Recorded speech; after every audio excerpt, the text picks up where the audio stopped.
Warangal MGM ఆసుపత్రిలో మరోసారి slab పెచ్చులు ఊడిపడ్డాయి. నర్సింగ్ హాస్టల్ క్లాస్ రూమ్ లో ఒక్కసారిగా పై పెచ్చులు ఊడిపడ్డాయి. ప్రమాద సమయంలో అక్కడ ఎవరూ లేకపోవడంతో ప్రమాదం తప్పింది.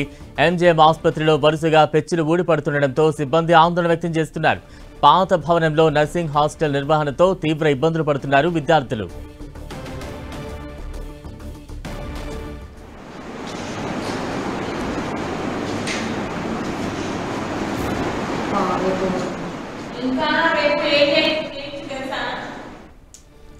వరంగల్ ఎంజీఎం ఆసుపత్రిలో పై పెచ్చులు ఊడిపడుతున్న ఘటన మరోసారి తీవ్ర కలకలం రేపుతోంది. ఆ దృశ్యాలు చూస్తూ ఉన్నాం. పెద్ద ఎత్తున ఆ పై పెచ్చులు ఎంత స్థాయిలో ఊడిపడ్డాయంటే మామూలుగా కాదు, పెద్ద పెద్ద రాళ్లు పడినట్టుగా అక్కడ దృశ్యాలు కనిపిస్తూ ఉన్నాయి.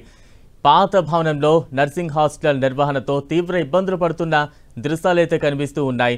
పెద్ద ఎత్తున పై పెచ్చులు ఊడిపడడం తీవ్ర కలకలం రేపుతోంది. నర్సింగ్ హాస్టల్ క్లాస్ రూమ్లో ఈ పై పెచ్చులు ఊడిపడిన దృశ్యాలైతే ప్రస్తుతం మనం చూస్తూ ఉన్నాం.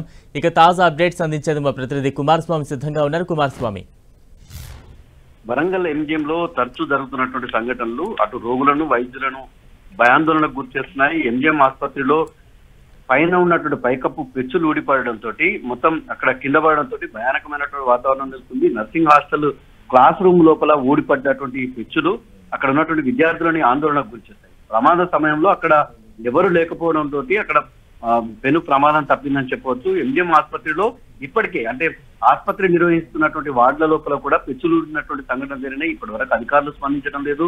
అక్కడ ఉన్నటువంటి ప్రభుత్వం స్పందించకపోవడంతో రోగులు ఆందోళన వ్యక్తం చేస్తున్నటువంటి పరిస్థితి మనకు కనిపిస్తుంది. పాత భవనంలోనే నర్సింగ్ హాస్టల్ నిర్వహణతోటి అటు నర్సింగ్ విద్యార్థులైతే తీవ్రమైనటువంటి ఇబ్బందులు పడుతున్నటువంటి వాతావరణం ఉంది. అంటే రాత్రి వేళలో ఇప్పుడు వర్షాకాలం సీజన్ స్టార్ట్ అయింది కాబట్టి బిక్కుమంటూ జీవనం గడుపుతున్నాము. రాత్రి సమయంలో నిద్రపోతున్నటువంటి సమయంలో కంటి మీద కునుకు లేకుండా ఈ రకమైనటువంటి పాత భవనంలో జరుగుతున్నటువంటి వ్యవహారం ఇబ్బందులకు నర్సింగ్ విద్యార్థులు ఆవేదన వ్యక్తం చేస్తున్నారు. Right, thank you Kumaraswamy.